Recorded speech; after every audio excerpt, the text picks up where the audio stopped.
In the tapestry of life, where every thread holds a story, America in black and white emerges as a haven for the voices echoing through the heart of our communities. In this podcast, we wade through the rivers of our collective experiences, celebrating the vibrant hues of change brought forth by the whispers of hope and the roars of action. It's more than just a conversation. It's a journey into the heart of our society, illuminated by the light of those daring to dream and do. Join us, and let your voice be the melody that guides us toward a dawn where every color finds its place in the masterpiece of our shared destiny. Together, let's paint a future brimming with the positives that dwell in our minds and the actions that shape our world. Good evening, ladies and gentlemen, and welcome to another episode of America in Black and White, where we are coloring conversations on the canvas of America. Tonight, our special guest is Mr. Derrick C. Turner. Derrick currently serves as Assistant City Manager for the city of Tucker, Georgia, where he provides leadership across operations, strategic initiatives, and municipal management support to sustain and advance the city's services and community goals. He joined the city of Tucker in 2024, bringing with him extensive public sector experience and a strong track record of municipal leadership. Raised in Tennessee, Mr. Turner holds a BA in Business Administration from Tennessee State University and an MBA from Keller Graduate School of Management. His achievements include induction into the Marquee Who's Who Registry 2022, Certified Public Management Manager designation in 2023, and Distinguished Budget Awards for both Lawrenceville in 2019 and Tucker in 2025. He also is a certified local government finance officer and a member of Leadership DeKalb's 2026 class. Turner's leadership philosophy centers on collaboration, transparency, and citizen-focused services. He champions inclusive partnerships, operational excellence, and strategic planning that supports fiscal sustainability and community responsiveness. Ladies and gentlemen, I bring to the show Mr. Derrick Turner. Hello, Good sir. evening. Good evening. How are you doing today? I'm doing just excellent. How are you? Oh, no complaints my way. I'm fantastic. It's a beautiful day. Welcome to the show. And is there Thank anything you. you'd like to add to your bio before we get into the show? No, I think that was great. I think you summed up my last 10 years of life very well. Well, that's a, that's a joy, but also I'm sure that that's a very positive, and prosperous thing for the people in which you serve. Absolutely. Absolutely. Um, I want to start out with your foundations and philosophy. And can you tell us what inspired your journey into public service and municipal leadership? Yeah, I worked in the private sector for the first half of my career, and when you're in contract third-party services, everything's at a whim. There's not really the sense of service that you're offering to somebody. It's just about a dollar. But being in public service, whenever everything is about the citizens, everything's about the participants, the residents, the people that you're serving, there's just a little better sense of pride. There's a better sense of just giving to people. So you want to feel that value of your work whenever you go to work any day. For me, and just so I think whenever I looked at that, that was a way that I could really have that sense of pride about the value I was offering the community and the workforce. So as doing that, and had you always been just gifted into doing this kind of work, or was there something that brought you to that point? And well, I guess I would like to think that I've always just been gifted to do it, but but I think at least with my training, looking at my degrees are in management. I think that with the things I've been able to learn throughout the years, I think it's an accumulation of all the things that I have gone through that I've been able to learn how to be a good leader and good manager within the public sector, and that's an always refining skill set that you have. You never quite reach perfection on it, but you're always striving for it. So I think every year you just have to reevaluate yourself and see what are your deficiencies, what are the things you want to work on, and really set those goals to push yourself. So, how did your upbringing in Tennessee shape your leadership style? And I think for growing up in Tennessee, when you're growing up in rural Tennessee, Martin, Tennessee specifically, then when you're in those rural environments, you don't have as many things to just distract you and or keep you entertained. So a lot of your living and a lot of your existence is about how do you find ways to do those things, and how do you find ways to get better, how do you find ways to learn. So I think with that, that gave me that mentality that I can go figure out how to do anything. My dad always told me if somebody else had to learn how to do it, you can learn how to do it. And so I think that kind of mentality with my parents really driving us to really push ourselves, learn as much as we could. They were strong in education, but also the practicality of being able to do things and learning how to do things. So I think with that upbringing, that really helped to guide me. And plus, with my parents, both my parents grew up on farms, so really just that you have that hustle mentality that if you don't get out and work hard at it, you're not eating. Right. Right. So I think that translated for me in how I approached everything. So, from as a cultural perspective, what did that lean to your foundation? From your growing perspective to where you are now.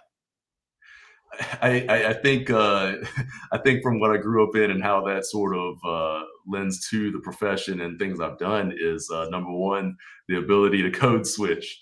You have that, you have that opportunity that growing up in a predominantly white town and white area, then there's things that you just have to tolerate. There's sometimes things that you're going to go through.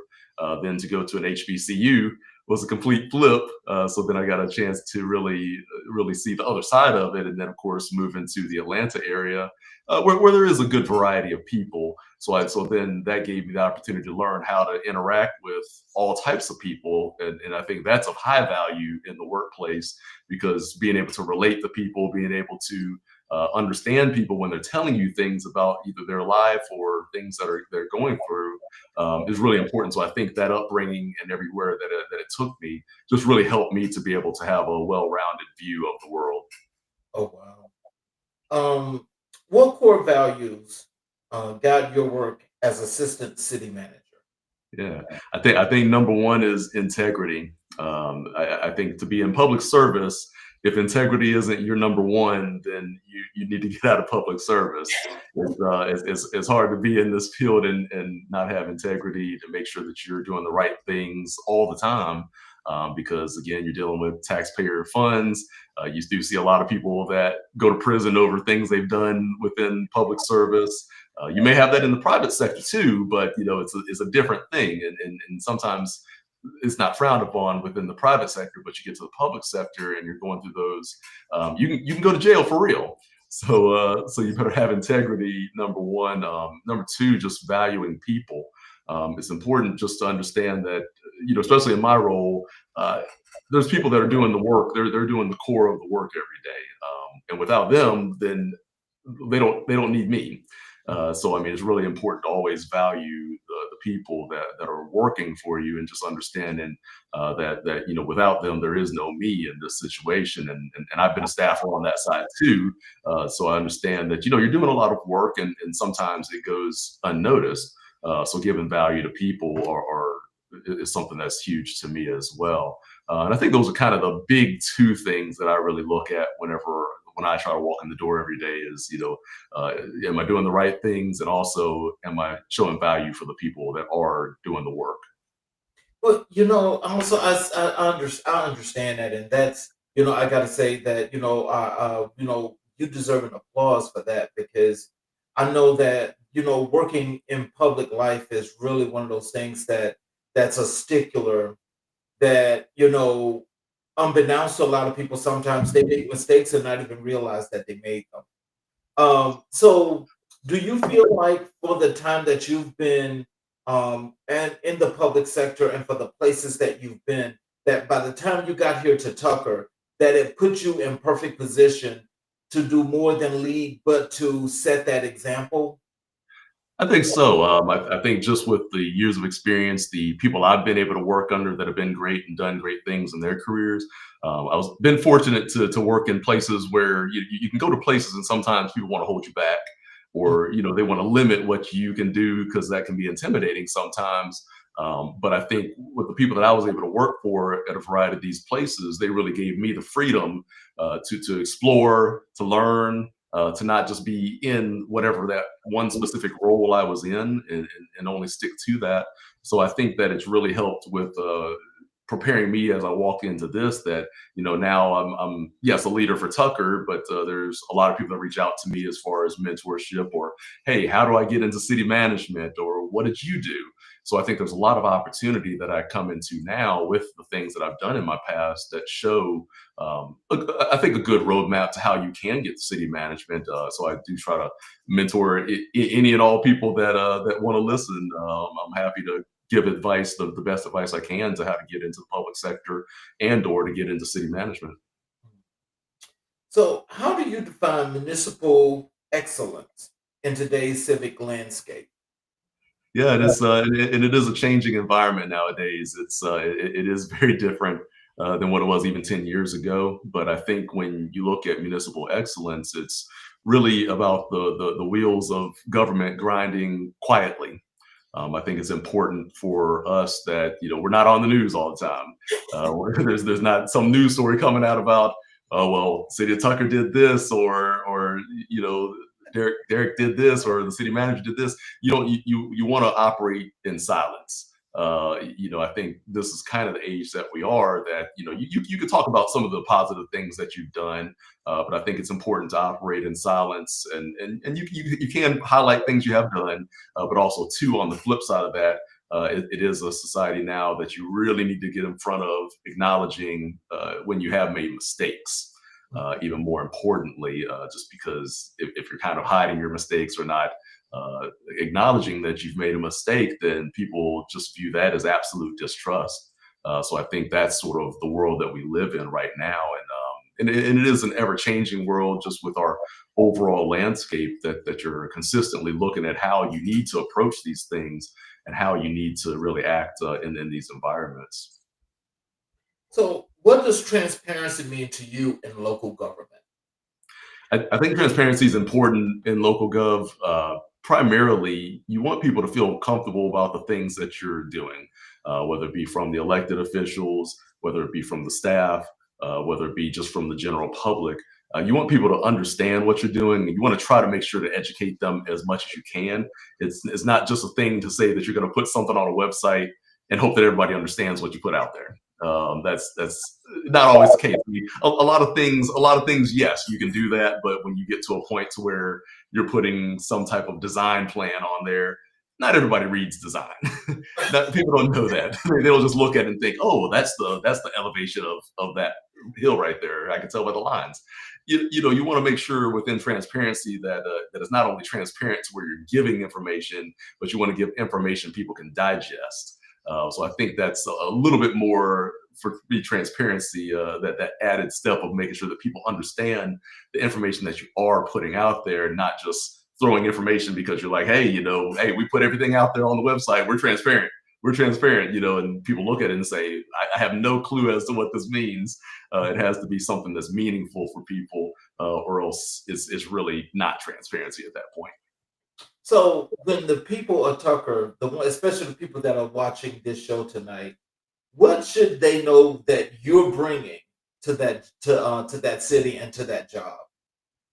I think for what I'm bringing, what people should know is, I think number one, bringing steady leadership, bringing innovative ideas. I think nothing's off limits to me. I don't believe in the theory of we've done that before, or this is the way we've always done it. With it being a newer city, then it is a younger city at almost 10 years, but it's still one of those things to where you can always explore of how you can do things better, to make things better for everybody, whether it be the citizens or the staff included. So we want to make sure that we're doing that. So I think bringing that leadership, bringing innovative ideas, and a willingness to try new things are some of the big keys that I've had success with in the past. I think whenever, even especially looking at when I was at Franklin County, I was county manager there. That's a rural county here in Georgia, up near Lake Hartwell. But being there, there's a lot of things they hadn't tried. And I tell people that can be okay. Just because, and even if you have tried it before and it failed, that doesn't mean that it's the wrong idea. It just might mean that it's not the right time. So I think with a lot of ideas, we have to just be open to consider, what does this mean? What does this look like for us? How could we do this? And what would that do for us? So let's move over to Tucker's vision and strategy.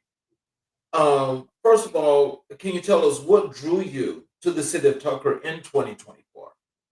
Yeah, and I think with coming to the city of Tucker, with it being a newer city, was a huge attraction to me because, again, with it coming up on 10 years next year, being a younger city, one of the exciting things about that, and I've worked at older cities, worked at some of the older counties.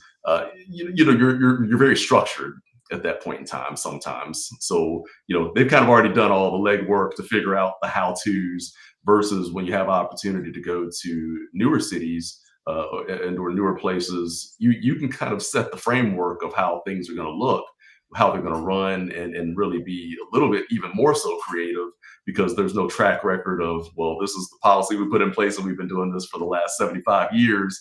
Why change it? There's not going to be any of that conversation. I mean, maybe you've been doing this for 2 or 3 years at this point when you're a young city like this, but that just means there's opportunity for you to review those policies and review those methods. So I think that was a very, very big driver for me, is just the opportunity to set those standards and to really be a part of something that's going to grow, and hopefully down the road, maybe one day long from now when I'm retired, they look back and say, hey, this is something he put in place, and he did a good job when he was here. We remember him. And I think that's a big thing for me, especially with looking at any municipality, is there some positive impact that I can bring to them, that's going to make it worthwhile for not only me being there, but them having me too. They have to. It has to be a mutual relationship of the desire for me to be there and them want me to be there. So I look at those type of opportunities, and that was a huge driver for me. So, what are Tucker's top strategic priorities right now? I think, in my view, the top priorities really look at our park system, because that's our most forward-facing area of the city. That's where every citizen has opportunity to interact with our parks through recreation or through events. I think the second thing is really looking at deferred maintenance. So we want to really bring up the upgrades. With being a newer city, we of course are taking on things that the county had prior, and we want to really just bring them up to a certain standard. So things like our road improvements, building out trails, and making it a more accessible city, so more walkable on the overall scale. And I think a third thing for us would be really the building of community. So we have, of course, a downtown and Main Street. And with that, we have a town green that's actually going to have a ribbon cutting here in about another week or so, on the 14th. So really, with things like that, we want to bring together the community. So I think those are really the big three priorities, as of right this second. So, how do you approach aligning city operations with council goals? And I think a lot of that is really just taking the time to really listen and goal setting. Whenever council comes up with what their goals are, it's really on the staff to figure out the how to. Council is really just there to come up with whatever they believe that goal to be. When you're in these type of roles, the goal for us is to say, well, they want us to build more parks. Okay, well, that means we need to look at land acquisition. It means we look at a plan for how that land that could be used. So things of that nature. So I think when you're flowing through from a council to us, then it's really about us trying to use the expertise and using also examples from other cities, that can be a benefit too. Is we are newer, but there are a lot of older cities that have done some of these things. So I think when you're looking at those type of goals, there's typically some type of example that you can look at a different type of city to say, well, how did they get from point A to B? And we can really work to emulate that in our own way. So I think that's really important. So building those type of relationships with other cities to where we can very easily go through and contact people and say, well, even though you did this 15 years ago, what was the mentality behind it? How did you do it? So I think those are some of the big ways to really translate council goals downward. And so when you think of those goals and you think of the things that are helping this young city to flourish, um, how do you guys plan the strategies and the trajectories of the many projects that you may have in place and how you want to implement them in that growth process? How do you guys do that? Yeah, so we actually have two council strategic planning sessions a year. So with that, we usually meet sometime in the late spring and then again in the early fall ish. And with those strategic planning sessions, that's an opportunity for us to really, number one, look at setting goals. So whatever goal setting activities we need to do of the upcoming year, but also revisiting old goals to see where we stand with those. Because you want to, of course, measure things to find out, did you meet the goal? Did you not meet the goal? Or what may have happened in between. But that's a big key of it. Now, those are your big sort of cornerstones to how you're setting goals. But the in between time is you still have a lot of interaction to where we're still going to have a lot of meetings. It might not be a quorum to where everybody's in the room all at the same time, but we may more so kind of pick people individually or even small groups just to talk about those goals to understand what we're trying to get to and how do things that are coming up within the course of the fiscal year, how does that then impact those goals and does it align with them? Does it not? So that can be a factor in saying, do we need to continue doing this? Do we need to pivot and move to something else? So you're pretty consistently looking at how you revisit goals, but the cornerstone of that is those strategic planning sessions. Mm. What does fiscal sustainability look like for Tucker? Yeah, I think with that, that's just really about making sure we're smart about how we are utilizing that money. Whenever you have taxpayer funds, then you can't just simply spend all the money and then go back to the taxpayers and say we need some more money. Sorry, you know, they usually they usually don't like that a whole lot in a lot of scenarios. But typically with that, then you're just kind of looking at can we set realistic expectations about what's budgeted? Are these necessities? Are we looking at doing all the things that still accomplish the goals that we're setting going into the year? Are there carryovers that we need to really rethink? Are there things that are pricing themselves out of our market to where maybe we need to think about, can we even do this now? Maybe if the inflation is increased to where it doubles the cost of goods, do we need that, or can we find different sources? So I think whenever you're looking at the sustainability, it's about being able to really focus in on how do we get the most bang for the buck, I guess is the simplest way of saying it. How are we maximizing those dollars, and how do we ensure that we're always looking at ways to do that for the people and not just simply go by the first thing we see just because it's there. We need to have comparisons, and we put things in place to make sure that we are getting the right amount of quotes and things like that that we do need. So when you talk about that sustainability, and I know that making sure that you're being strategic in all the processes that you guys have, um, what are some of the variables that you guys use in order to come up with the planning and the strategy to keep that sustainability in place? What are some of those things? Yeah, I think when you're looking at the variables to that, you really are monitoring all levels of government to see what the interactions are with that. Of course, we're in the government shutdown now, so nothing to monitor this second. But you still want to see sort of what the trends are through your federal, through your state governments. Looking at things like your consumer indexes. What are the trends as far as purchasing power out in the world? Is that increasing? What's the value of the dollar? Is that trending up, or is it trending down? So I think a lot of those available metrics that we do have out there are the ways that you can do that. That are sort of but they are the variables, because of course they change with every quarter, and sometimes more frequent with a few of them. But those trends start to tell you a lot of the story. Even like when we had the kind of chip crisis within cars. You're looking at that, then that's an indicator that at that point inflation is going to be pretty high, and you have to do the best you can to try to really push yourself beyond those points and figure out how does that affect us. But I think when you're looking at all those various metrics, I think it does tell you a story of at least what the trending direction is. Is not an end all be all, and it won't tell you every single thing that you need to know. So you have to interpret it to a degree, but it is a good way of at least having a starting point to say, do we need to kind of pause and look at things, or are we okay? Can you share how Tucker earned its first Distinguished Budget Award? Yeah, that is 100% the staff getting that done. Of really just looking at how we could do this and how we can do it efficiently. Working together with finance, with a few of our other departments, we're able to go through and really put that together. Fortunately for me too, for that particular award, it goes through the Government Finance Officers Association, and I used to be a budget reviewer, uh, participating with them to issue those awards.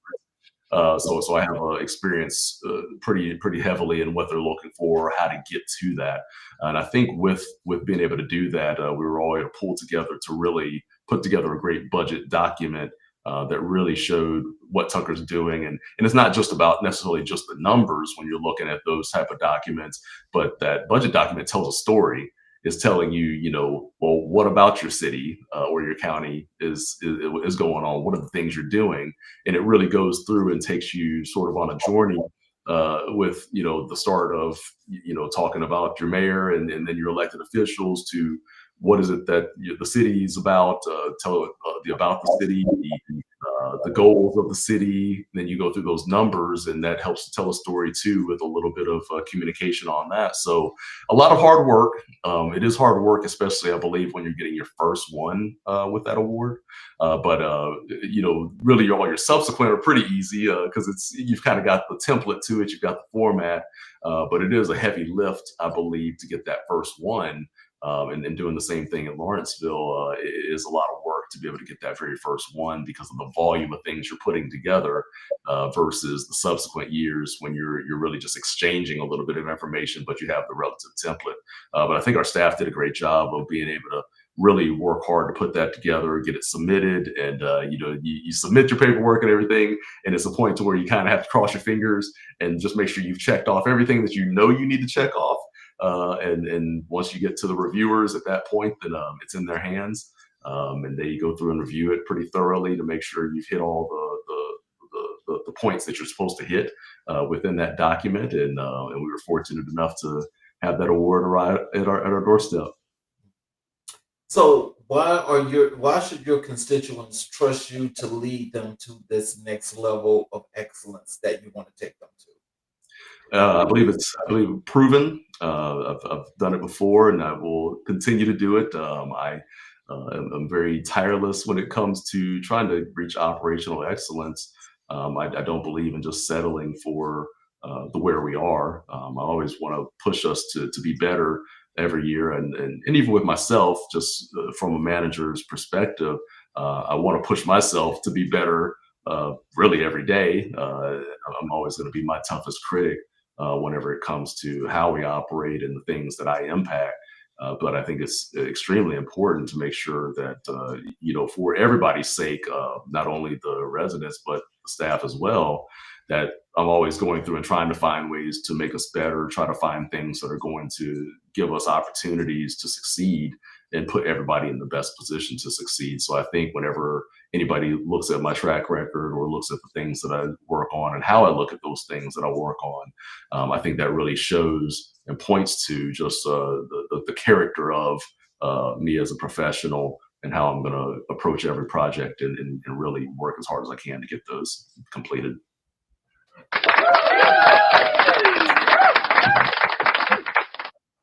Let's move over to the development and infrastructure of your city. What major development projects are underway in Tucker? Yeah, we've got a lot of projects actually. So I think the biggest project that we have right this second is our Tuckertown Green. So that's actually going to have a ribbon cutting coming up November 14th. So that's been a long project for us, but something that's really great. It's located right by our main street. And it's a great opportunity for us to really bring people together and have, you want to, I think to me, as cities and also as counties, you want to have those places where people can gather. They can say, I'm going to this event because I'm going to this place. And I think with us opening that, that's going to be fantastic for us because it has aspects that are there for kids to be able to play. Of course, we have a stage there, so concerts can be there. We have the opportunity to where if a family just wanted to hang out for the day and kind of walk around and be at the park for a little while and then go to Main Street and go to a restaurant, you have opportunity to be able to do that. So I think that's really our biggest and most upcoming project that we have going right now. Other projects that aren't quite as sexy as that are sort of working on our dams, our Lake Erin Dam and our Johns Homestead Dam, of completely renovating those dams.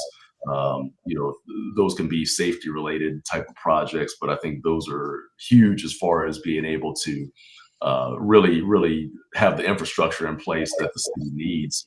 And I think probably the last big project that we're continuing to work on and will be ongoing is our trails system. So that's going to build the interconnectivity for the city to where the hope would be, you can go kind of park somewhere and you can go walk for miles if you want to. Like the comment trail. Yeah, exactly. So it's going to produce a lot of connectivity to where absolutely, if you want to go walk for miles that day, then have at it. And you have opportunities where you can just leave your car and enjoy a beautiful day like we had today.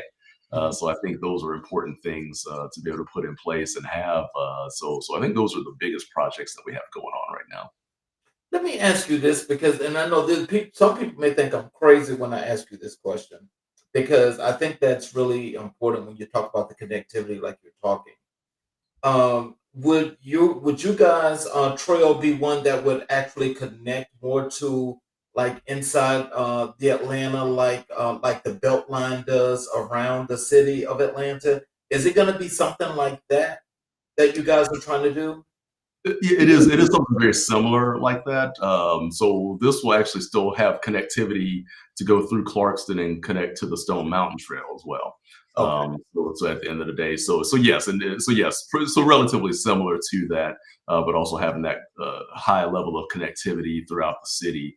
So I think as your primary, you're looking at that connectivity that you have within the city, and then secondarily, then you can kind of expand yourself a little bit further beyond the city limits. Even if you wanted one of those days where I've decided I'm going to walk for 10, 12 hours kind of day, you could technically do that. You could technically do that if you wanted to do that. But I think the connectivity is really important and just really have an opportunity for people to enjoy that outside space. Because I think the big thing you see, especially within the Americas, a lot of time is you don't always see sidewalks. Yes. And that ability for people to walk. So whenever you're kind of walking around and you maybe have some stretch of sidewalk as you're going through certain areas, and then it kind of cuts off and you have to walk on the road, which of course is dangerous. You don't want to have to do it if you don't have to do it. So that eliminates a lot of that need and gives people opportunity to walk safely is the big key to places that they want to be. How do you balance growth with preserving Tucker's local character? Yeah, I think with that, it's really about setting those standards when you have ordinances in place that are going to be a little bit limiting and just not allow every single thing to come into the city as your starting point with that. But when you do have opportunities with developers, it's about finding the right things.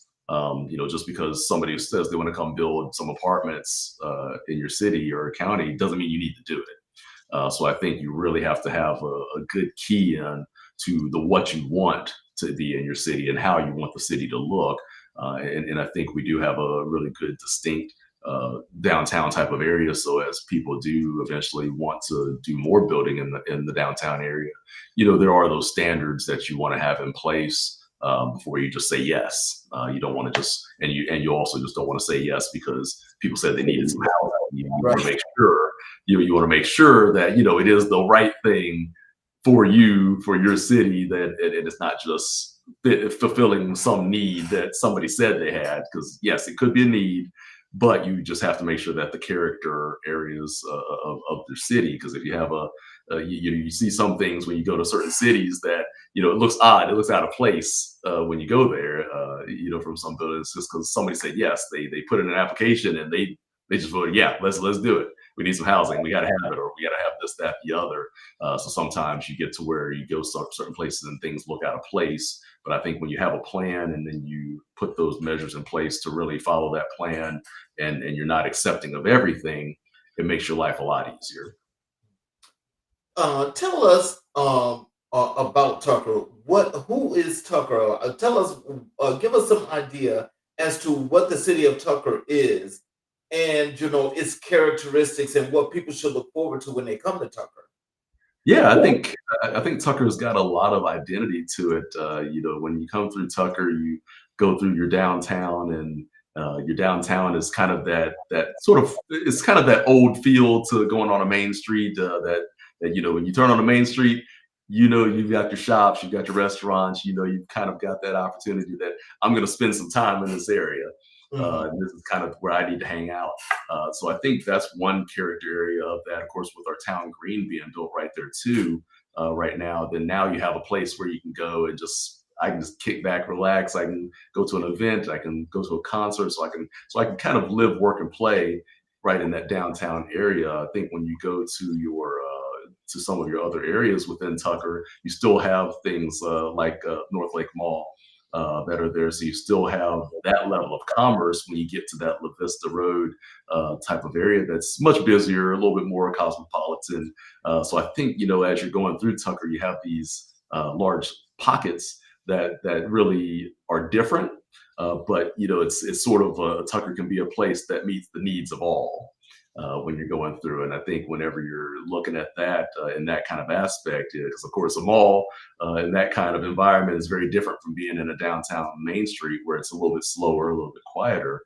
But I think Tucker sort of has everything that you could need and that you could want. And so I think when people come to Tucker, we've got everything you need. You don't have to go elsewhere. You can just be in a part of Tucker and go to a different part of Tucker and just get all the things that you've been looking for. Are you guys in DeKalb County or Gwinnett County? So we as a city are in DeKalb County. Okay. Yeah, we are in DeKalb County. Yeah. What role does infrastructure play in your long-term planning?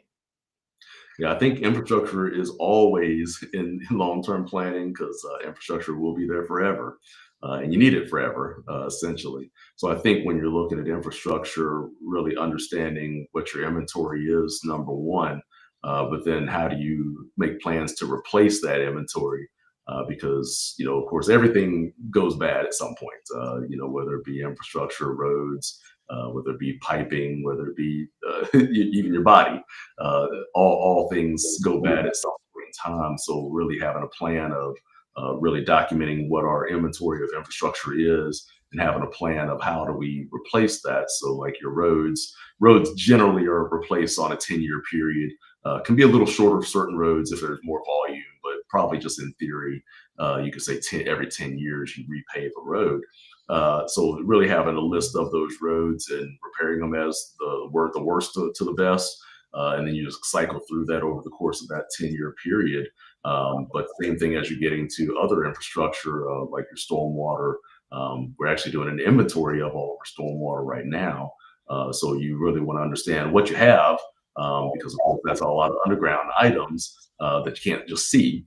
You don't want to get to a point of failure because that's when you have, you see things about sinkholes in certain areas, or you see something about, a road is flooded. That means something's wrong with your overall infrastructure. So as we evaluate all these things, really the next step from there is coming up with a plan of how do you replace them and make sure that they're functioning the way they should forever. Now, that sounds like a lot of tedious work for one man. That is a lot of work. How do you actually balance all of those different things like that? Because that's a lot to keep track of. Well, I think number one is a whole lot of meetings. A lot of you get fed. I get fed a lot of information, but I think you have to really know how to sift through the information. I think at this point, career-wise, I kind of know how to sift through information that's given to me, and I know what I need to hang on to from what's being said that I need to probably revisit or need to ask more questions about, versus some things are just sort of your everyday, we're going to do this and it's going to be done, and you kind of let that go. So I think when you balance between all of those, it's really about having a lot of communication with your departments to make sure that that you're clear about what the expectations are, but then there's also clear communication coming back to be able to understand, are we meeting goals, and are we doing the right things and getting the things done that are supposed to be done. But I think it's one of those, you take as many notes as you need to. I don't knock anybody that's got pages of notes. I'm not a notorious note taker all the time, but I can usually just pick those things that I know I need to remember and are of high importance. And you can always understand the value to those, because if somebody came and said, well, there's a sinkhole, okay, I know that's a high priority item that I need to think about, versus somebody saying we're fixing a pothole. Right. Yes, they both can be treacherous in certain ways, but pothole is going to be a pretty simple fix, versus if I'm looking at a sinkhole that could have some damaging ramifications to people and or their vehicles, so on and so forth. So really looking at what the level of urgency is within anything that is told to you is important, and you kind of sift through that to see what do you need to hang on to and what can you move on from. How do you ensure equitable development across neighborhoods? I think a lot of it is opportunity. You try to make sure that you're equitable as much as you possibly can. The challenge I think that can be with that in general is a developer goes and buys a piece of land. They might want to develop in a certain area, but that doesn't mean that we could at that point say, well, we need somebody over at this area to balance this out. Because we can't, of course, force private industry to go do those things. But I think when we are looking at those type of situations, the big key in that is, okay, well, we've got people that are going over here to build all the time. Why are they not going to this area to build? And there can be conclusions to that, I believe, because it could be that, well, it's all built out. There's no land available. So if you're landlocked, okay, well, nobody's going to build there, of course. But it could also be some areas that the city needs to build up. So it could be that the roads are dangerous, there's no lights, it feels unsafe. Those are things that we can work to improve. So I think you have to really find the reason as to why maybe another area is not developing as much in some of those situations. When you look at like building towards a mall, that wouldn't be something that's uncommon to say we want to build more restaurants by a mall. Or those type of shopping centers, versus when you look then at another area that's a neighborhood, then you look at some of those factors to say, is there a limiting factor as to why people don't really ask us about this, or is it an area that we've had issues with before? What's your approach to zoning and land use in growing a city? I think it's about understanding your character area and making sure that you really put things in place that are going to follow that. Whenever you're looking at that, just like if you have a historic downtown, you don't want to allow people to put some type of high rise that looks modern. That wouldn't fit. It would look completely out of place. So I think when you're looking at your overall zoning, it's really about fitting your character identities, but also too understanding where are the places that we identify for growth. A lot of planning and zoning comes from plans. So there's usually studies and plans that occur that are going to kind of help tell you to a pretty good degree, these are the ideal areas where you should build, or maybe a place is overpopulated and you want to alleviate that with some other areas having some level of growth. But I think that really drives a lot of your zoning and how you're going to then maintain an area. But I think those are the big drivers to it. When you're looking at that growth, of course, you don't want to overpopulate a place, and you don't want to have an overpopulated huge subdivision of 500 homes where you only have maybe a 2-lane road that people can't get in and out, or it creates huge traffic backlogs. So I think really a lot of when you're looking at that is I think it comes down to a pretty simple question of, does this fit? When you look at zoning, and how does that still also fit within the character identity of the city? So, as we're talking about developing infrastructure, can you tell us how does bringing in new companies, a lot of small businesses Mm. and people into the city or pockets of the city? How does that work? How is that in your planning and development? Yeah, I think a lot of that is still again opportunity. Not necessarily something that we can control with absolution, but when you set up essentially, I guess you can kind of call districts or zoning districts.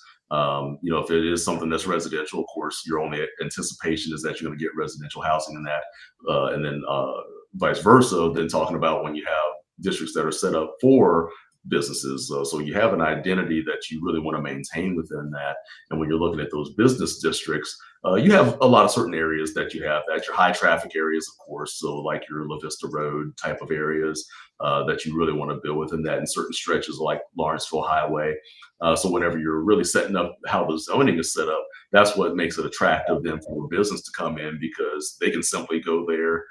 They don't have to go through and try to rezone an area to be able to build their business. They can simply go there, get their permit or whatever it's going to take for them to start that business, a business license or whatever the case is, to be able to start the business more easily. So when you set up those zones that are attractive to people to just practically walk in the door in some cases, that makes it easy for a business instead of that hefty startup cost. And I think when we've kind of put certain things in certain areas, then you sort of know that's where the businesses are going to be, contrary to where the residential is going to be, and just making sure that they are still attractive areas, that people want to have a business and that they would have opportunities for success. So, how often or how common is it for you guys to do rezoning?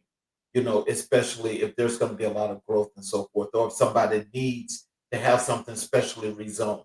How often do you guys do that? I mean, I think that's something we look at fairly often, and of course, somebody can always come to us with those, and that's typically how that would look. There are sometimes the broad thoughts of, do we need to look at an area? Does this actually work? Or are there things other than what we've kind of zoned it for already that we want in that area? But I think a lot of times we do get businesses that do come and look at a special type of zoning for us, and we have processes for that. So I'd probably say relatively frequent that we are looking at these things to try to figure out, okay, well, does this work? And then if they are bringing something to us, just understanding what the business is, number one, and make sure that you are kind of staying on top of that, because you can always have a lot of different businesses that want to come, but there are sometimes certain businesses and industries that you might not necessarily want to be in those areas, because they might not necessarily serve the public good. Like whenever there was that big run on vape shops some years ago, people were changing zoning and just approving nonstop. People were approving those nonstop, and then all of a sudden they realized, oh wow, in this stretch we have like 10 vape shops, all practically within a certain diameter of each other.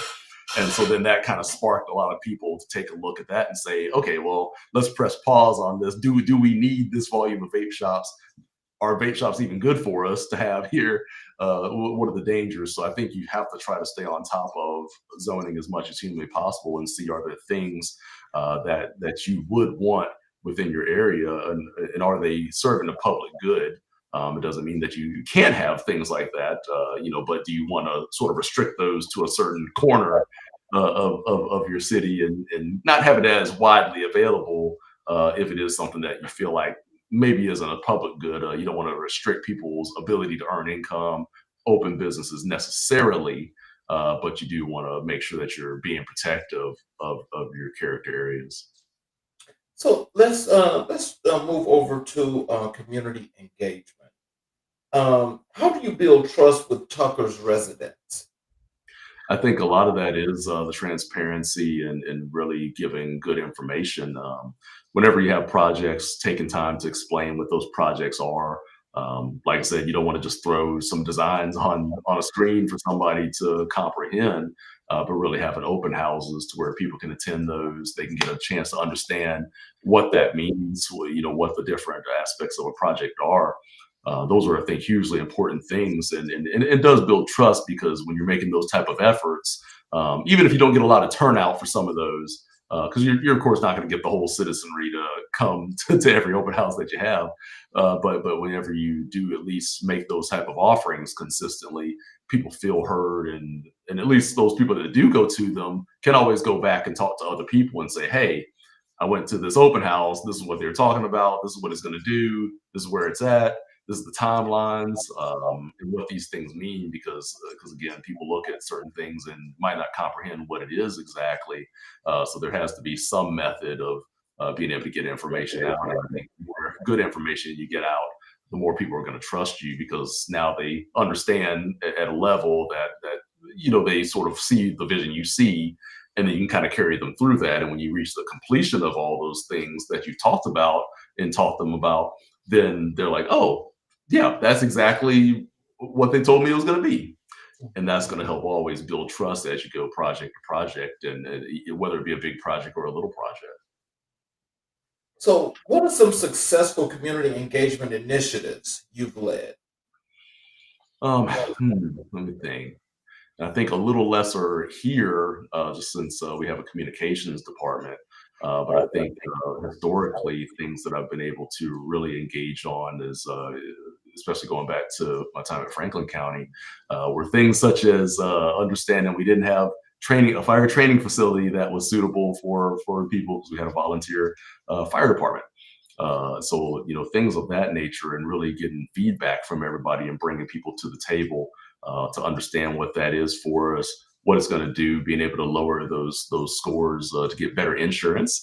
So that's always an important thing for residents, is whenever you can do anything to lower their insurance ratings and costs. And I think with a specific project like that, then from that point, taking some citizens and also some of the fire to go visit. Actually went and visited City of Atlanta's fire training facility. And at the end of the day, to make it a shorter story, we actually ended up purchasing the same exact fire training facility that the city of Atlanta has. Oh, wow. What we have for there. So being able to bring the board of commissioners together, as well as the fire department and some of our citizens that were really looking at this and walking everybody through this. So probably one of the easier projects that I was able to get completed, just because of the community engagement that we had with that, and having an opportunity for everybody to understand what it was going to do for us and how that was going to help us. And just the opportunity that with having a brand new facility like that, you can now have all of our county fire departments, all 7 of them at that point, go through and train in that facility. And it can be available even for other counties that don't have a facility that need to come. So I think when you build that type of level of engagement, to where people are excited about it, it's really easy to get a project done then. Because if they're excited about it and they're happy to do it, then there's not going to be any complaints about the project getting done. You're not going to hear a word. You're simply just going to get that project done. I think another big thing for community engagement, especially harkening back to the time at the county, was we actually held the first county fair that they had in about 40 plus years. I think with bringing that back, because I think that was they actually had the actual fair a few months after I left, but it was something that, of course, I was involved with putting together and getting started. So I think whenever you have that level of engagement, to where people are involved, not only with the organization, but with each other, then I think those are opportunities to where the engagement level, again, nobody's complaining that we had a county fair. Nobody's upset about that. Nobody's upset about the traffic. Nobody's upset about any aspect of that, because it's a great thing for the community. It's something that, as we've relayed what we're trying to do and how we're trying to do this, that you have the buy-in. So I think the big key in overall engagement is the buy-in to everybody and how they are really doing that. So, how do you incorporate resident feedback into city planning? Yeah, and I think it is really about taking that feedback of what people do want. Now, it doesn't mean that you can necessarily just absolutely, if somebody said, well, we want something designed in a certain way, that you can just absolutely do that, because some things aren't feasible, of course. But I think it is important to take the feedback, just to understand, especially from the aspect of, are there concerns? It might not be sort of the, well, this is how we have to do it, but it might be like, what's scaring you about this project or this item that we can address. And I think that's really where the feedback comes in handy, because if you can, again, answer those questions of somebody has an issue with how you're going to do a project or what a project is, if you can address those concerns, that's where you get the buy-in, because otherwise they're probably okay with the project, not an issue. But when they have concerns about it and they have some type of fear of, hey, is this going to create more traffic? Is there Is there going to be other issues that are involved with this? Are people going to be able to cross the street because you've widened the road? This, that, and the other, whatever that issue is, if you can address the issue, you could typically get a lot more buy-in from them. So understanding the feedback and what you take away from that, and being direct about what you're looking for when it comes to feedback. Again, you're not going out asking people, well, hey, well, how would you guys design this sidewalk?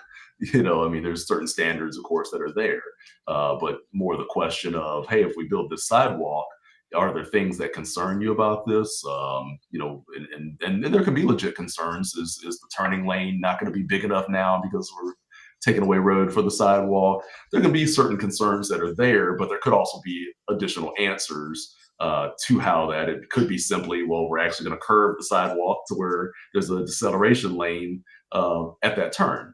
There could still be some answers that are there, but if you don't know that negative aspect of the feedback, then you don't get the opportunity to answer that, and then they just have to wait until they see it. But by then, they've probably already had enough concern and fears about it that they've told a lot of other people, and now you've got a lot of people that have this concern. So if you can get ahead of it and get that type of feedback and knock out those concerns, makes your projects a lot easier.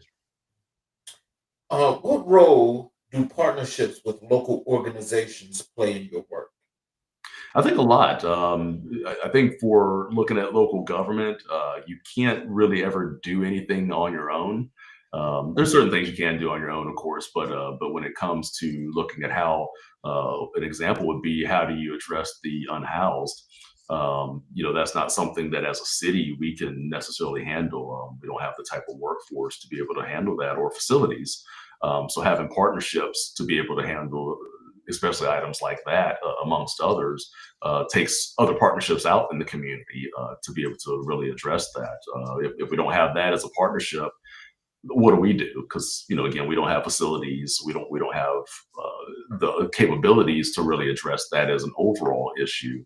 So I think whenever we're looking at things of that nature, then having partnerships and my personal belief would be, have as many partnerships as you can have.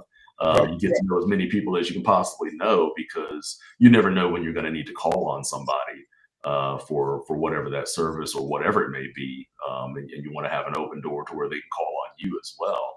So I always believe in building as many partnerships as humanly possible, because that's how you get goals accomplished, is working together and not trying to separately start your own thing that somebody else is already doing. When you don't need to, because again, if you can simply partner with somebody and it's a force multiplier versus trying to do it yourself, to where you're trying to figure things out, you're trying to understand how to even do it. You might not even know how to do it. Now you have to hire somebody to help you understand how to do it, and it takes you down this road that is highly inefficient. So I think partnerships with local organizations is a key to any government, if you're looking to accomplish certain goals. So, how do you ensure underserved voices are heard in civic processes? I think that when you try to direct some of the getting the feedback, you have to really look at how you're getting feedback and who you're getting feedback from. Sometimes you have your regulars that are always going to give you responses and always going to show up to a meeting, or whatever the open house may be, or whatever your feedback forum is. But I think you really have to try to push to get feedback from those that you don't typically hear from. And I know that can be challenging in some ways, because sometimes people don't necessarily want to come out and give feedback publicly. But if you can even take the time to have smaller forums to where you can be one-on-one with some of those people, and especially in underserved communities, because I think sometimes historically you'll see underserved communities don't always come out for those civic portions of the day. They're not always feeling like because number one, they already feel like they're not going to be heard anyway.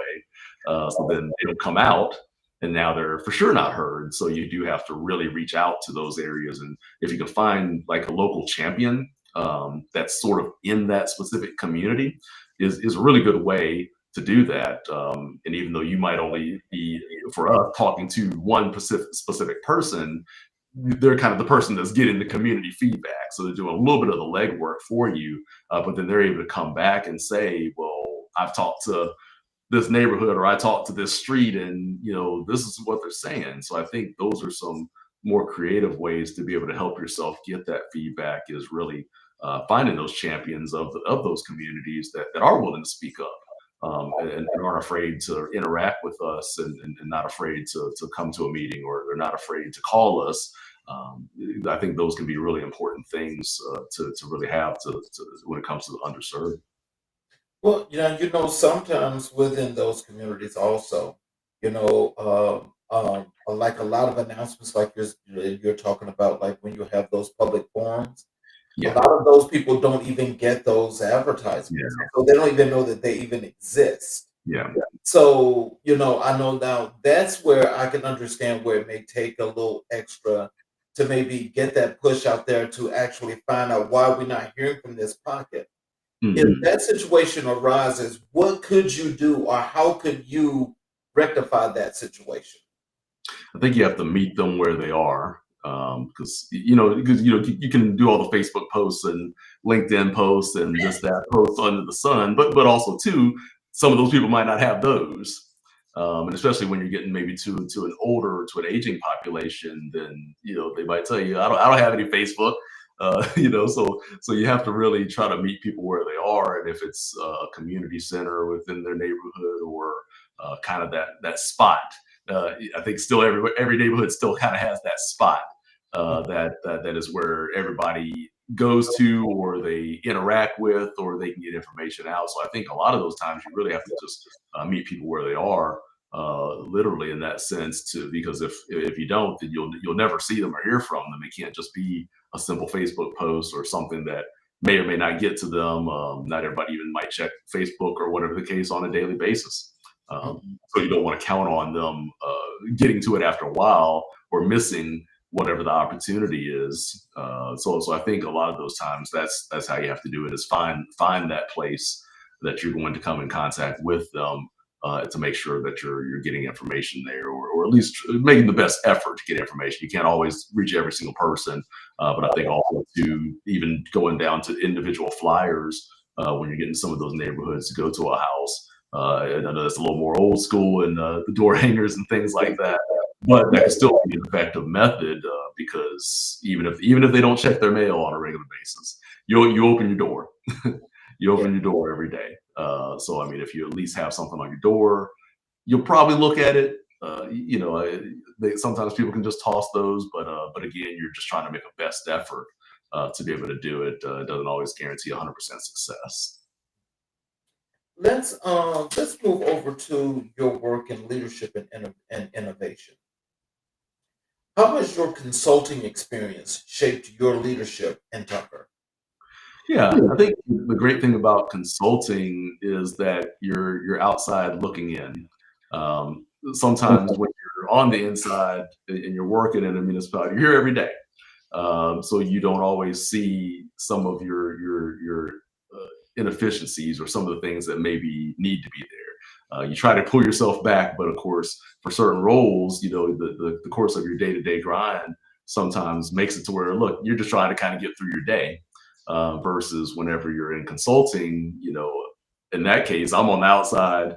I'm looking at your business, how you run things. Are there things that, through interviews with other staff, that they have an issue with? And I think taking that and sort of trying to move that over to my day-to-day life, being back in the office and being back in municipality, is key, because at least it gives a good indicator of how to really approach interviewing staff. And it's not a formal interview. I don't just grab everybody and sit them down and say, well, hey, what is everything working in your job? It's just really about building those relationships, and having the conversations just throughout the course of days, just as I'm throughout the building, just to understand, are they running into challenges, and what that does mean for them. If it does take a further meeting with people, then we can easily do that. But I think consulting really gives you the opportunity to understand how to pull yourself a little bit out of the overall operation, and lift yourself above, to try to look and see what's going on, and understand how to identify problems. So if you can understand at least how to identify problems, then that's usually the key. And the first big step is understanding that you have a problem, identify it, and then come up with a plan to fix it. So, what innovations are you most proud of implementing? Applications. I think for me, going back to my time as county manager, I think the big things was making them digital in a lot of aspects. When I got there, of course, we were still doing paper timesheets. So to do paper timesheets every 2 weeks for 174 employees, and then we had a monthly set of employees of 19 on top of that. So when you're doing that much paperwork, it's a little time consuming. So that was something that I think was huge for me, was whenever I was able to get us within my first year transitioned over to a digital format, to where it took us about 4 days to process payroll, to that shifted to taking us about a half day. One big thing. Also, too, with our planning and zoning, there was also paper. So it was a very challenging method to do it, because if you were submitting any type of application for zoning or whatever type of permitting, you had to physically come in our office and hand us your paperwork. We had to thumb through your paperwork, make sure, number one, you had everything. If there were errors, we got to stop. We got to come over here and say, hey, this is what you're missing. This is what you got to do for this, that, and the other. So we went also to a digital format with that. That was a longer process, because that took us about 2 years to get that implemented. But once we were able to do that, the amount of time that it freed for staff, because now instead of having to flip through pages to find things and approve things, they can just look on a screen, click a button that something's approved, get inspections scheduled right there on the screen, and not need to thumb through paper or go through files with the volume of paperwork. So I think those were the big innovative things that we did there, especially from a digital perspective, that helped the county, saved a lot of time, made us so much more efficient. Because instead of all that time wasted going through paper, or paper gets lost and they got to call somebody back in, all those type of things that were happening, or even with the timesheets, as an example, the worst thing you can have when people turn in the timesheets is people's handwriting. To where and there were times where that happened, to where somebody's turning a timesheet, and I'm trying my best to go through and look at it and say, like, what in the world does this say? Or I can't even read their name. So those challenges have to then track down the supervisor to say, hey, I think I've got all these people. Who is this one person that I'm missing, and what does it say?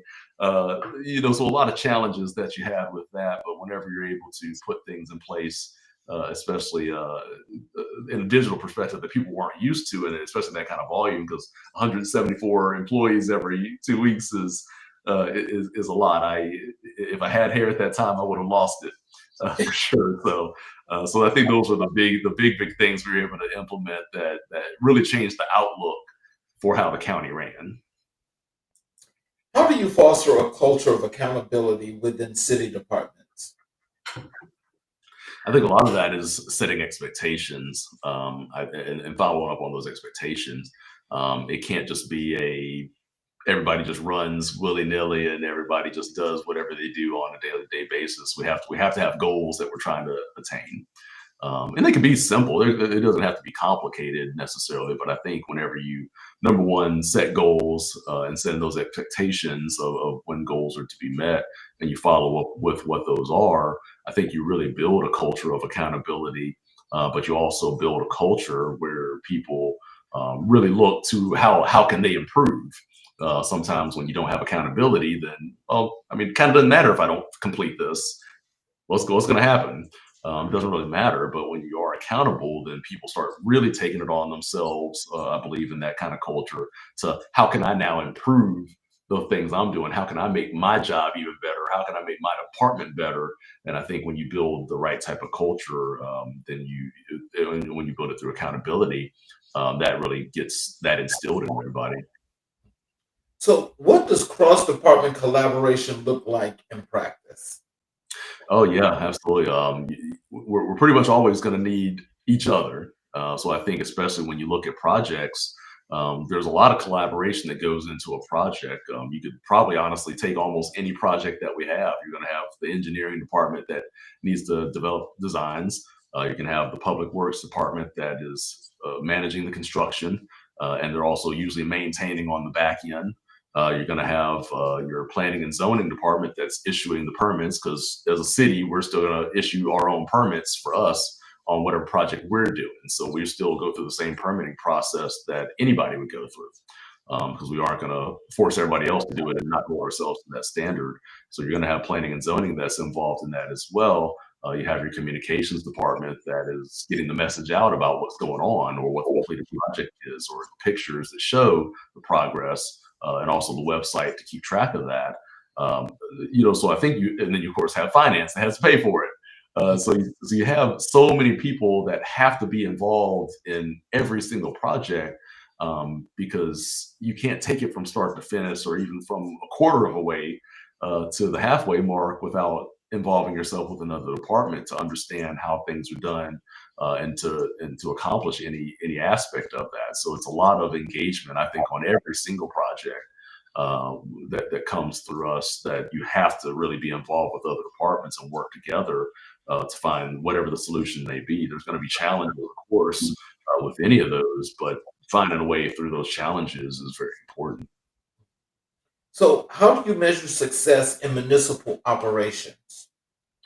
I think success in the municipalities is always judged by are people constantly complaining about what we do?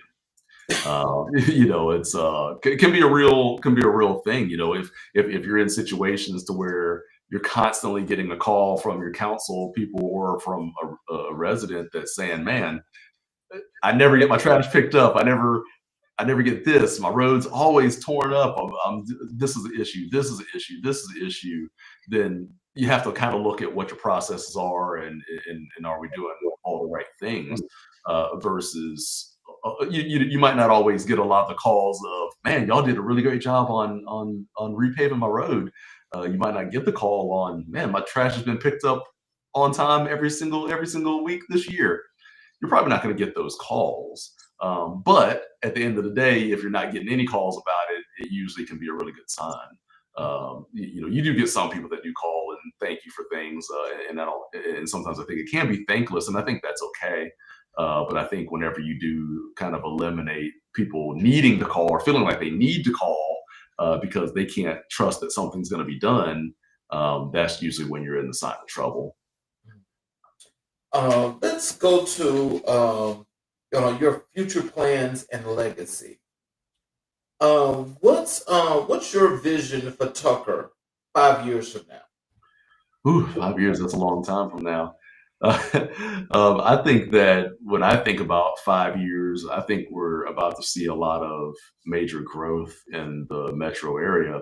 Because, of course, with so many events coming to Atlanta, we always have an event. We'll have the Super Bowl in a couple years. We'll have the World Cup next year, so on and so forth. So many big events that really attract people to make people want to live in Atlanta. There's only so many places you can go and live in Atlanta, or in the metro area. So I think for Tucker, I think as we're growing, there's going to be a level of housing growth that's going to be there to accommodate a certain volume.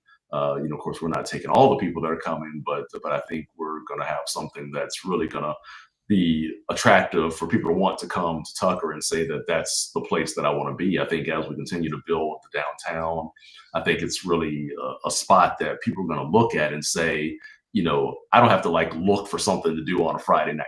Like Friday night, this is what the city's doing. These are the type of events that they're having. That's where I'm going, because that's the place to be. You can kind of see that with certain places. Stockbridge has a concert arena.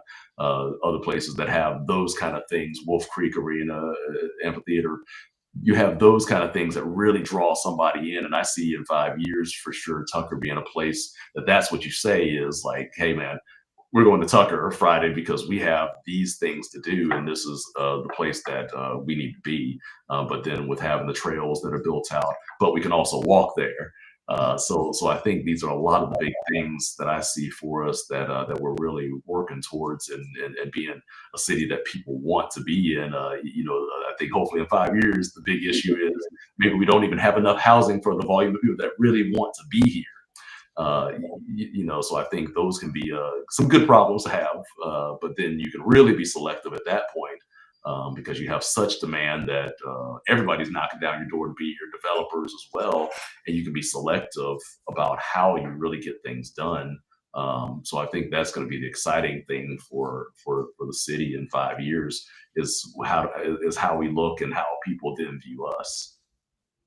How do you prepare the city for future challenges like climate or tech shifts? Yeah, I think especially when you're talking about climate, I think that's a lot more collaboration through the county. They have a lot more resources than we do to be able to address those. But I think it's something that we do have to look at, and how probably primarily for climate for us is the how we do things. Are there things that are a little bit more environmentally friendly that we can do as we're either building a facility, as we're doing any type of infrastructure, any type of projects? Are the things that are going to be beneficial for the climate for us in that aspect? I think as far as working with the county, we have a great relationship with the county to be able to do those things and make sure that we are really addressing those. And what was the second part of that? Um, Climate and one other. it's tech shifts. Oh, tech shifts, yeah. And I think with tech is really looking at how are we prepared for the next thing? Because there's always kind of a next thing when you get to tech, and I think right now, kind of your next thing is AI. Right. So how do you handle AI? Something that I know we were looking at when I was in consulting was, do people need to develop an AI policy?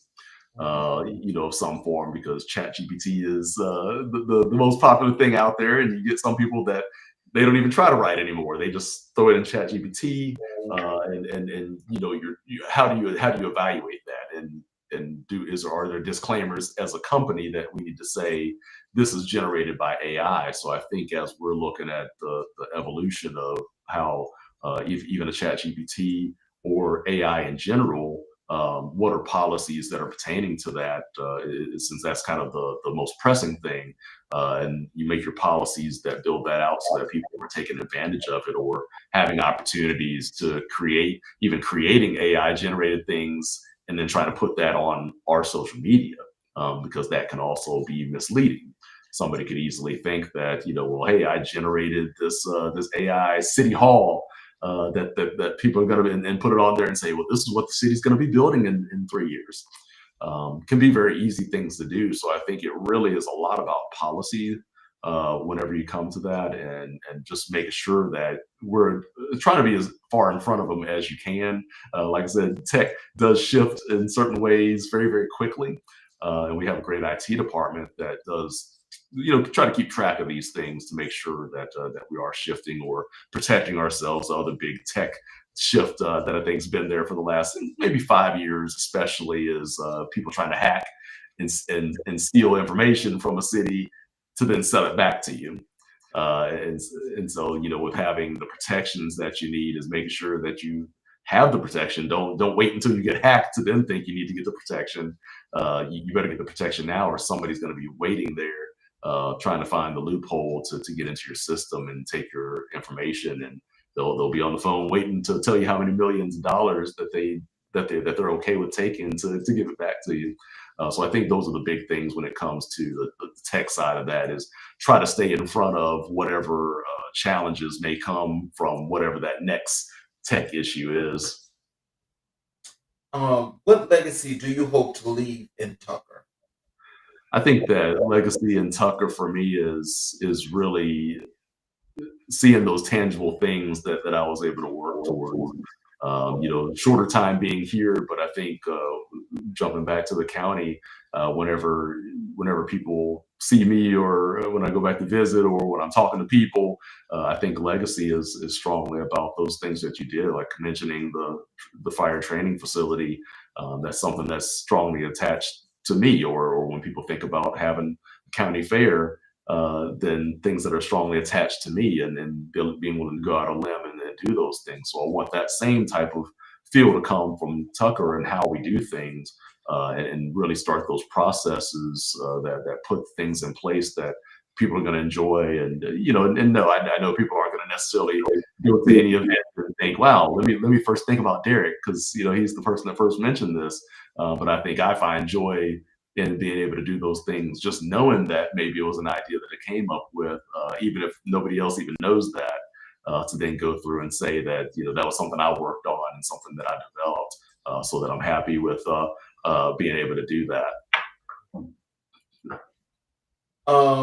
How do you mentor the next generation of civic leaders? Yeah, and something I try to do a lot of right now, but I think really it's about taking people and giving them good understanding of how to navigate through being within municipalities. There's a lot of politics, of course, that come in with being in government, and even more so when you work at the county level. But to be at the city level, I think it's really about identifying what people want to do in their career and helping them try to find those pathways to get there. So no matter what level they are, it's really important to make sure that that if they say they want to be an assistant city manager or a city manager, well, depending on where you are now, let's make a plan of a map of how you get to that level. What are the next steps you need to take that are going to help you get closer to that goal? It might not be a tomorrow goal, but it might be a next couple of years goal of things that you need to do to get yourself better positioned to be in those. But I do love being able to mentor and being able to help people with navigating through government. I've got what I think 3 people that are in city or county management that work for me right now. And trying to increase that number because I love seeing good people in working in government and doing great things for us. So I try to make myself as available as humanly possible to really show them my path. And I tell them my path can be unique from their path, but just make sure that they know that there is a path for them. We just have to find it. So, what does resilience mean for a city like Tucker? I think of being able to withstand any and all things that come. Whenever there's recessions, you have to be able to put things in place to make sure that the city can withstand that. I think even when you're getting to the physical resilience of a city, is making sure you have ways that if storms come, if huge things like that come, that we're just not stranded, we're not stuck, we don't need to call on somebody. So I think resilience is a lot about your self sufficiency and making sure that you can operate and handle yourself.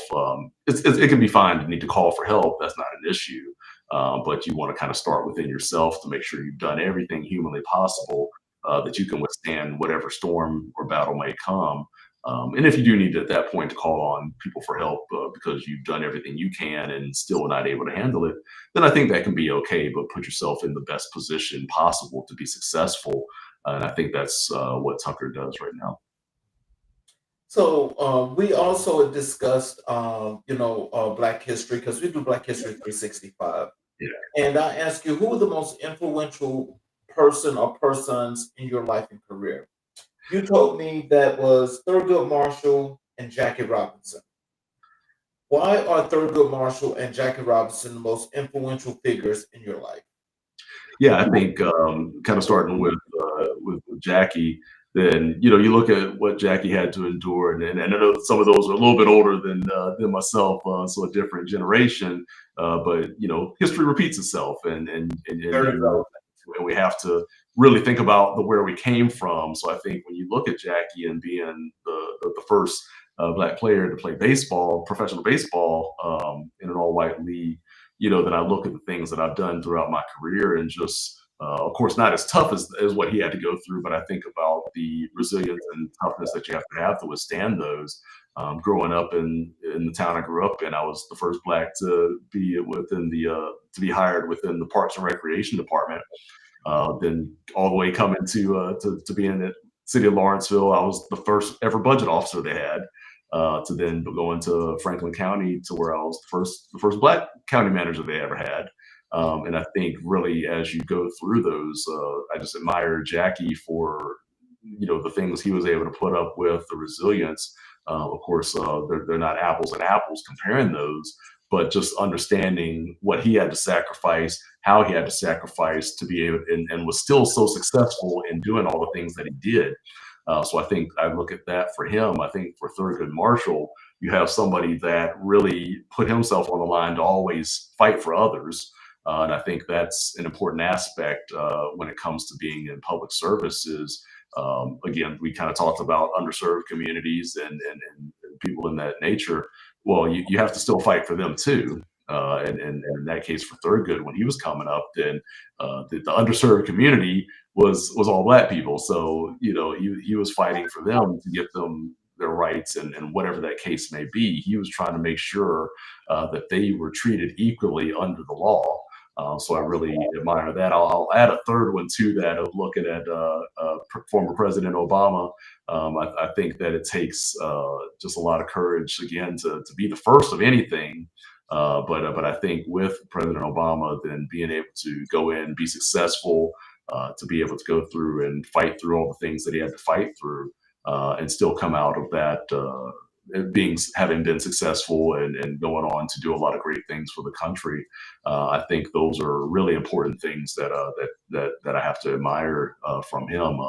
I'll throw in a bonus one of just my parents, of course, and my family, just because they're the ones that kind of taught me all these things, coming from the generation they came from. Of course, coming from farming families too, growing up in the South.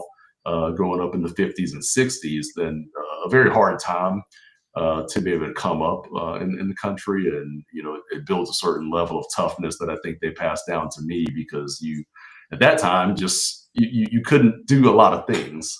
It was very tough and you just couldn't do a lot of things, but they always taught me, even their parents, that I spent a lot of time with too, to always walk with my head held high and do the best that I can. And be proud of that. So, so I have to look up to the family as well, just because there's so many things that they taught me as I came up through the world, and that I hold on to and make sure that I try to implement in my life. So, how have their legacy shaped your approach to leadership?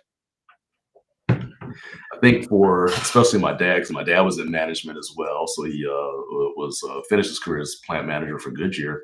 So I think, especially for him, being able to be tough, I think was probably how it started for me. I think I've evolved over those years, just because the workforce has changed, even from the time that I entered the workforce. It was a little tougher back in the '90s and so on and so forth. But I think I think he gave me the toughness to be able to do the job at a high level. Because when you're in those type of roles and you have to lay off 400 to 600 people every year, it's not a fun thing to do. But I think being able to be tough, and it could be maybe just being firm, is how it translated to me, and accountable.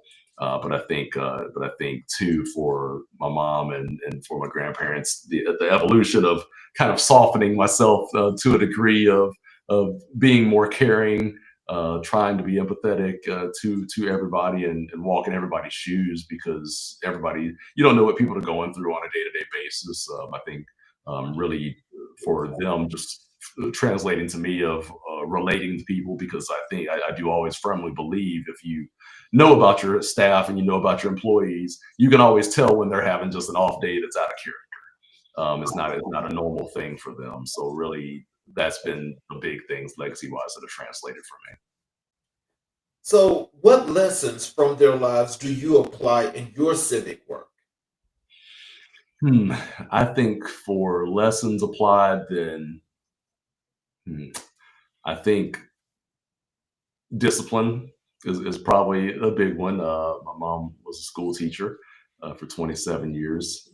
So definitely discipline, because when you're teaching, she taught a lot of third grade, second, third grade, and seventh, eighth grade throughout her career. I think that you have to be disciplined to be in those fields, because when you're teaching a lot of young kids that maybe don't want to listen to you, some days that can drive you a little crazy. I think for what Dad was able to teach me was also discipline too. So I think that's been something that's very strong within me, is just trying to be disciplined to make sure that I'm always going to follow through with the things that I say I'm going to do. So that's what Dad always would say: if you say you're going to do it, do it. And make sure you stay firm behind your word. I think the biggest compliment I ever had was when I was at the county. Was different place, and a lot of people can be disagreeable towards some things, but I had somebody that probably really didn't care for me a whole lot, but he even told one of our commissioners that he might not agree with me, but I'm a man of my word. So I think that was very important, to make sure that you always follow through with what you say you're going to do. How do you honor Black history in your role as a public servant? I think biggest key to it is really striving for excellence. Whenever we're looking at Black history and the things that come with that, there's always that opportunity that there's not another one of us that gets that role if we're not doing the things that we're supposed to do.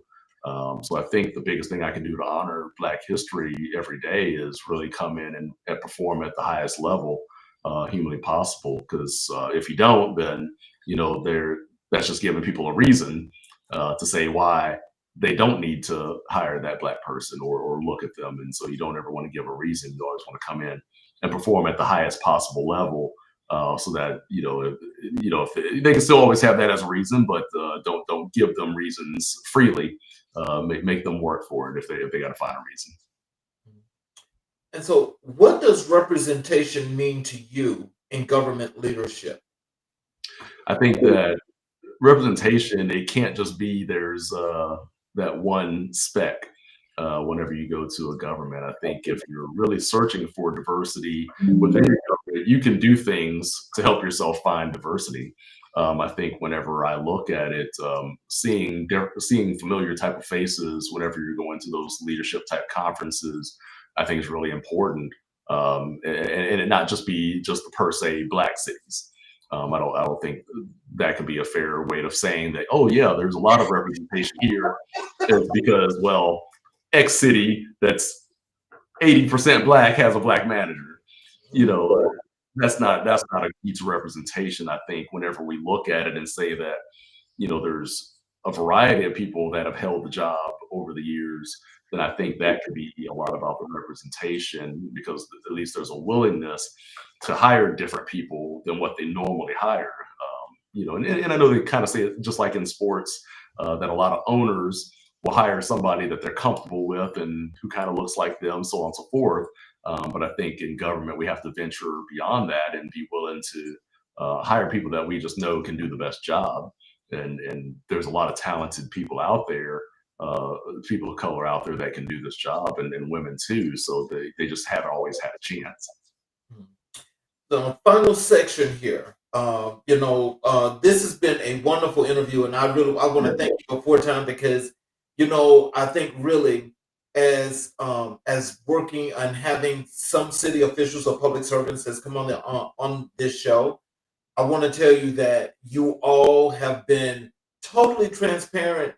Good. But I got to say, by far, this is really a beautiful interview that Good. I'm hoping that your constituents or your people in Tucker really need to see this interview. Good. No, thank you. Thank you. So final part here, reflections and advice. What's the most challenging decision you've had to make in public service? Challenging.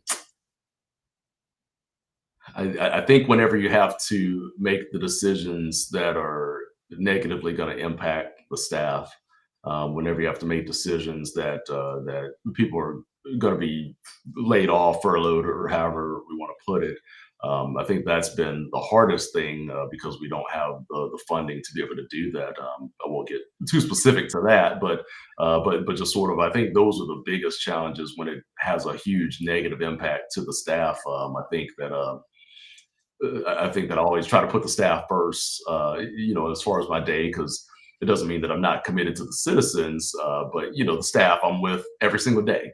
You spend a lot of time. You're spending 8 hours at least with the staff every single day, so it's just a different relationship than even for the constituents. So I've always found that to be the toughest thing to be able to do, is when we have to make that hard decision to say that we're just no longer going to be able to have staff for those reasons, because now it's something that's completely out of everybody's control.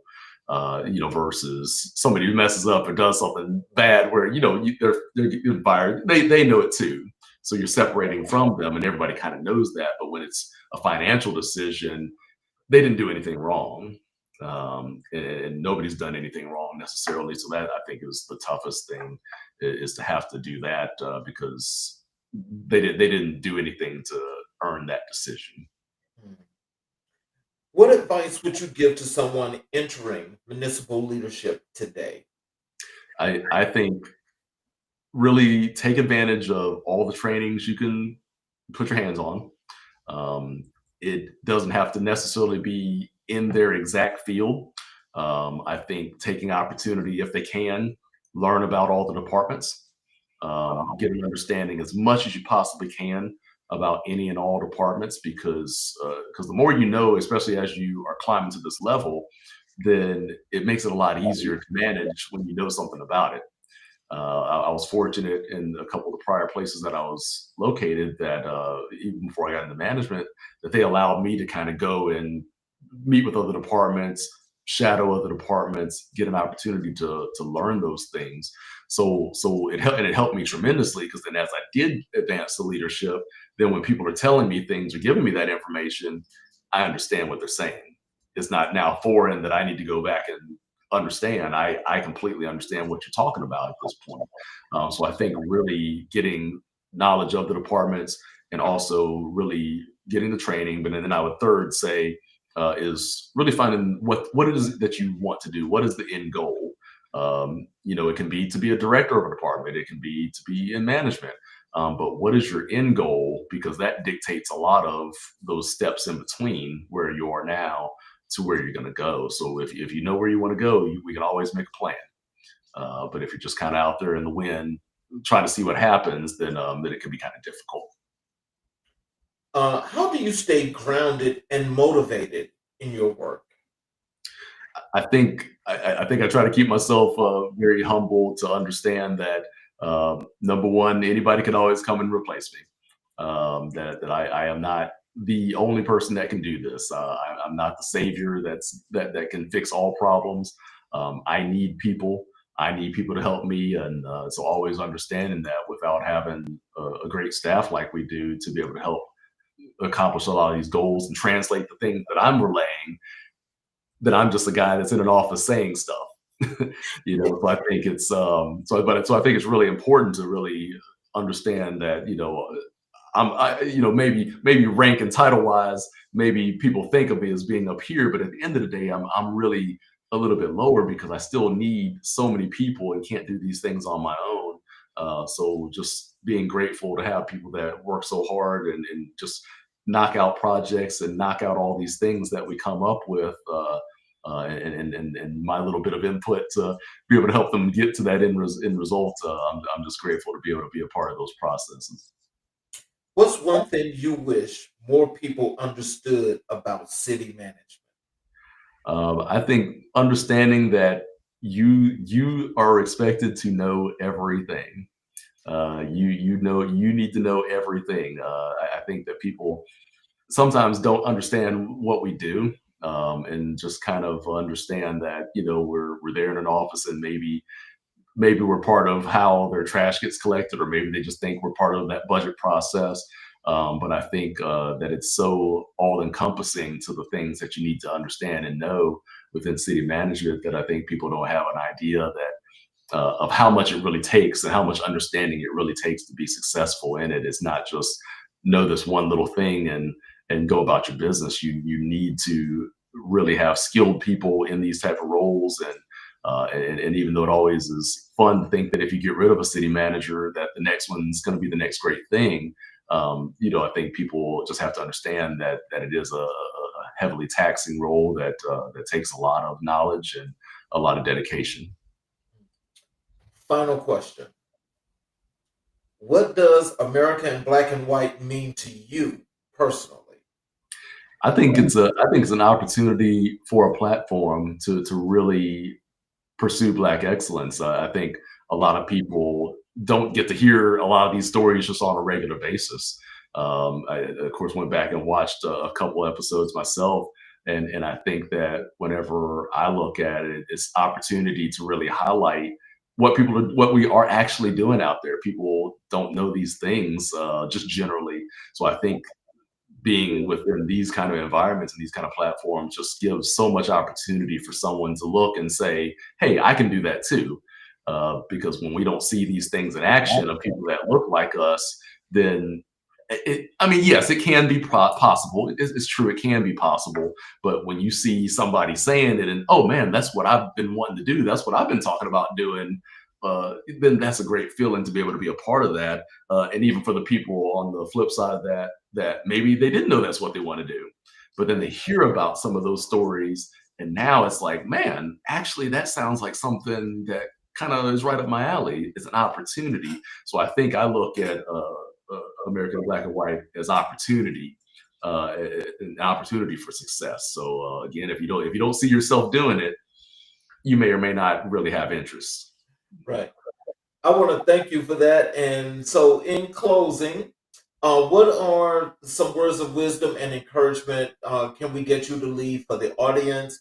You know, how to connect with you on your socials. Maybe they can come to one of your websites. What are some of those things you'd like for them to know? Yeah, absolutely. So they can typically find me at Derrick Turner 29 on most social media. I think that advice for people is never give up on your dreams. It's never too late to start, and you're never finished until you're no longer breathing. So you always have opportunity. It's like Trey Young with basketball here says, "Another day, another opportunity." So as long as you have another day, you got another opportunity. Other things for me is actually I have a podcast of my own coming out with my wife. That's going to be releasing in January. 10 years apart, one heart. So we're going to be releasing a preview episode here, just a little short snippet here within the next month, with a release date coming in January. So be on the lookout for that. But I think that it's a great opportunity. Hopefully, everybody that's had a chance to look at this really takes something from that and gets a little better understanding of municipal government.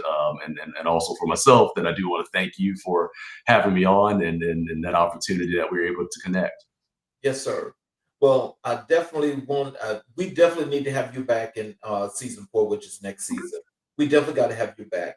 Okay. I want to appreciate you for taking the time to do this interview because, again, as you mentioned, you know, it's one of those things that I think people need to know who the real heroes are Mhm. because so many folk are caught up on the big advertisements of what they see every Yeah. day on the Right. constant, you know, they see it like 100 times a day and like, oh, that's what's going on.